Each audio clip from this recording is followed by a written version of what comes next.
A bit of a back and forth this morning, guys, between Conor McGregor and Khabib Nurmagomedov. Shall we look into this?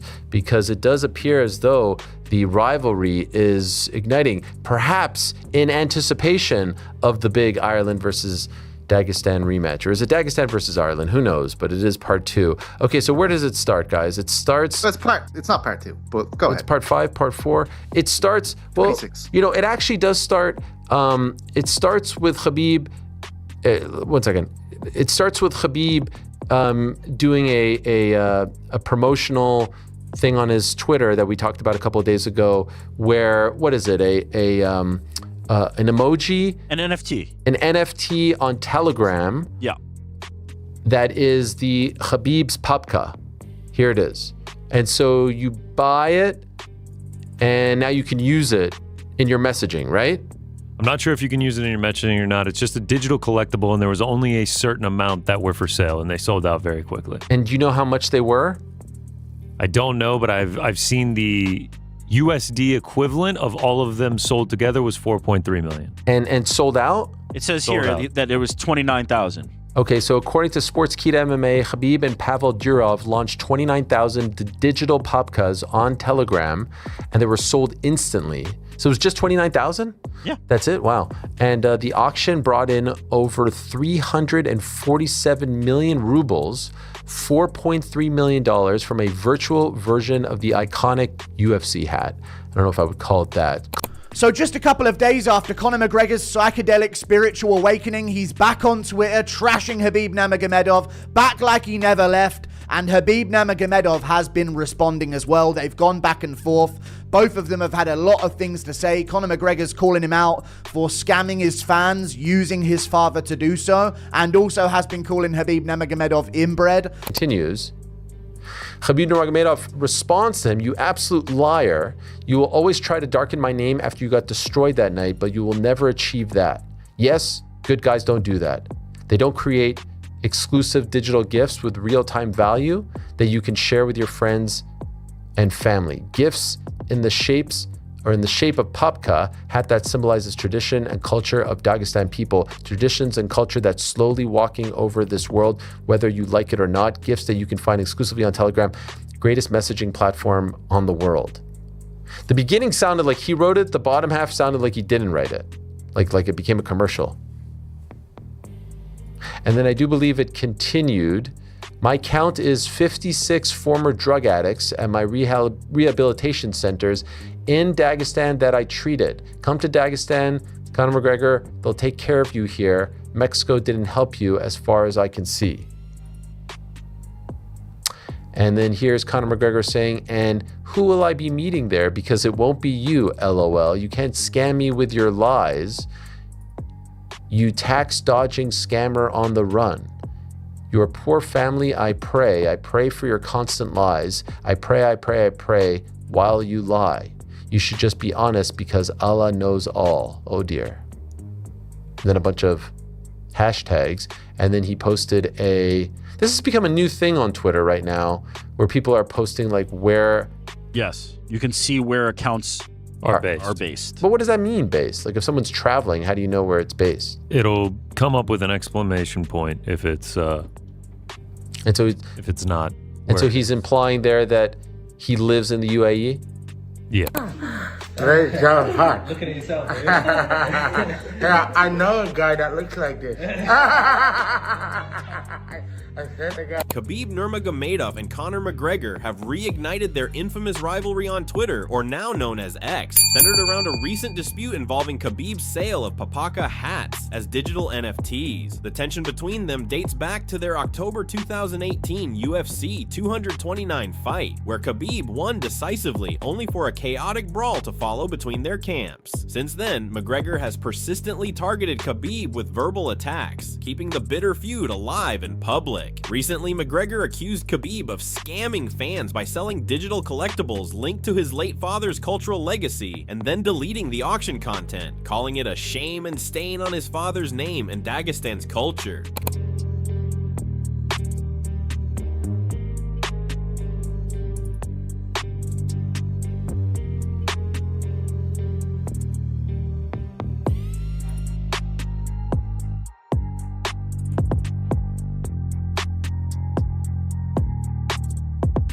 Khabib responded firmly to McGregor's allegations, labeling him an absolute liar and defending the legitimacy of the NFTs as exclusive digital gifts with real-time value. He asserted that McGregor, who has been silent on social media until recently, is trying once again to tarnish his name following the defeat in their bout. The back and forth on social media exposed that the animosity between the two has only intensified over the years, fueled by McGregor's provocative accusations and Khabib's equally sharp retorts defending his family and legacy. Despite Khabib's retirement in 2021 and McGregor's hiatus from fighting, their rivalry continues to be a hot topic among MMA fans and the combat sports community.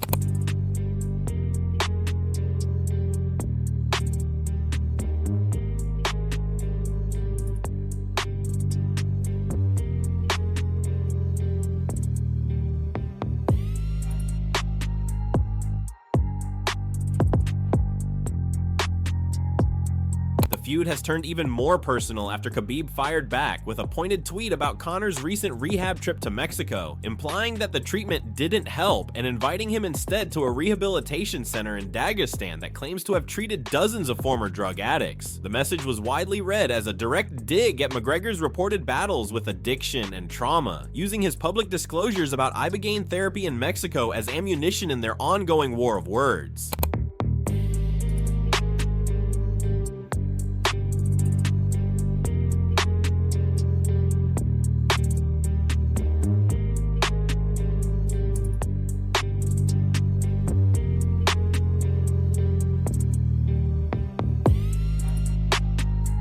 Some fans and pros have dissected the tweet as a calculated blend of moral high ground and cruelty, with Khabib presenting himself as someone helping addicts while simultaneously framing McGregor as a patient in need of saving. Fans on social media have been arguing over whether this crosses a line by turning a serious issue like substance abuse into trash talk material, especially given the rivalry's long history of jabs about family, faith, and culture. In another deleted post on X by Conor, he mentioned buying one of the NFT and joked about it.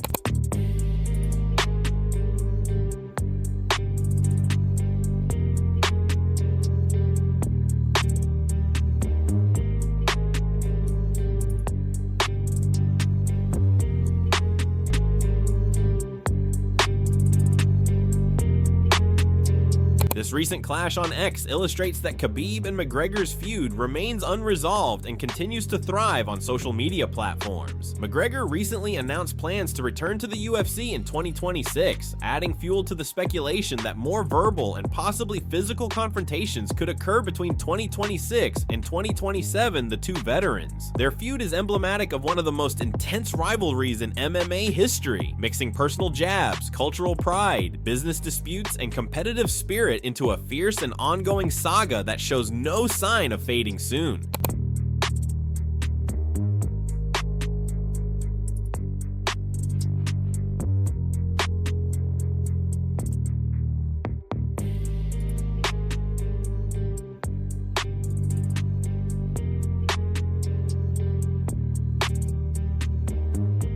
Telegram owner Durov tweeted with the announcement of the NFT earlier this week. Telegram founder Pavel Durov added a lighter twist to the whole situation when he replied on X to Khabib's public invitation to come train with Team Khabib in Dagestan. After Khabib's post praising how often Durov is in the gym and telling him it was time to join the Brotherhood, Durov answered with the now iconic three-word line, "Send a location, brother," echoing Khabib's famous catchphrase from the McGregor build-up and turning their exchange into a viral crossover moment between MMA and tech circles.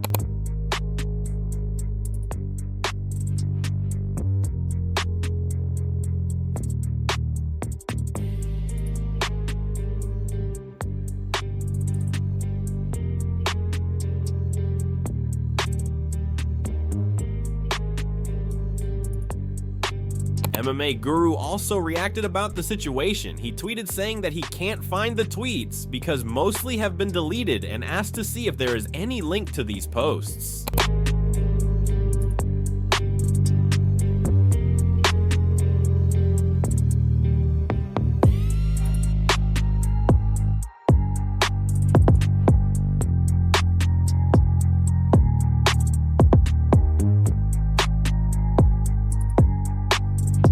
On On the other hand, in UFC, we have the big hype of who is Ilya going to fight now. By far, Ilya Toporia's toughest test. Sorry. It's not Justin Gaethje. I'm not saying Justin Gaethje is some pushover, but he doesn't represent the kind of threat that Tsarukyan does. I'm not saying that you can just completely ignore the threat of Paddy Pimblett. That's not what I'm saying. But let's be serious. He's not the threat that Arman Tsarukyan is. And Max Holloway may earn himself to a spot where he can get a title shot. I don't know what's going to happen with him and Charles Oliveira. I don't know how that's going to go. All I can say right now is that's the guy. That's the guy right there. And maybe he wins, maybe he doesn't, but I cannot think of someone who I believe has got the best wins of any contender, at least in the current campaign that they're putting together. I did. Bro, how about Khamzat and Tsarukyan rolling? Yeah. Tsarukyan is Tsarukyan, very good. That's the guy that Topuria is going to have all the problems with. All the problems. Yeah, Tsarukyan It's his toughest fight. That's his toughest Well, fight. Tsarukyan He'll still be favored, though. really, You think really he's going to good. be favored? No, I know he is. Yeah. Yeah. Topuria will be. Yes. I think he's still he's favored in that he's fight. got 2 erasers. Yeah. Yeah. He's got 2 erasers. And he man. grew up wrestling. Yeah, Tsarukyan can also strike, though, and his wrestling's Oh, not ridiculous. like Topuria. His striking's pretty good. His striking's good. Not He's as very you good. Nobody on this planet would say it's as good as Topuria's. I think we can give We'll him see. these problems. Yeah. Would you put your money on Topuria, though, in that fight? I wouldn't put money on that Yeah. fight. I'd say with Tsarukyan's too Topuria, listen, Tsarukyan knocks people out. He's very good striking. Yeah. But what Topuria has is that weird power. Deserves more. It's a very interesting battle. That contest and narrative is not so strong if you insert Tsarukyan. Tsarukyan is clearly the #1 contender. I know that because Dana White said whoever wins this bout is the #1 contender, of which Tsarukyan won. I know that because Dan Hooker just might be my favorite fighter and got beat. As a matter of fact, he got finished. And I know that because the rankings, which come out every morning, every Tuesday morning at 9 a.m., all have Tsarukyan as #1. So, if Tsarukyan takes that spot, right, and a lot of what I just told you is all fact, not opinion. Ilya Topuria versus Arman Tsarukyan has everyone talking, and the UFC experts aren't holding back on their opinions. Some see Ilya's sharp timing being the difference. Others believe Arman's pressure and pace will take over late. The breakdowns are split, the confidence is loud, and the closer the fight gets, the more interesting their predictions become. Now for a fight like Arman and Ilya, it's very hard to doubt Ilya because everything he said that he was going to do, he's done, correct? So who are we to say now you're a liar, that you can't beat that guy, you can't defeat that guy? So, for me, I think it's going to be an incredible fight. It's one of the most anticipated fights that I would want to see as well. Also with Nasruddin Imavov and Khamzat Chimaev, that's a highly anticipated fight, potentially. Or Ilya versus Justin Gaethje. These are 3 fights that I want to see in 2026.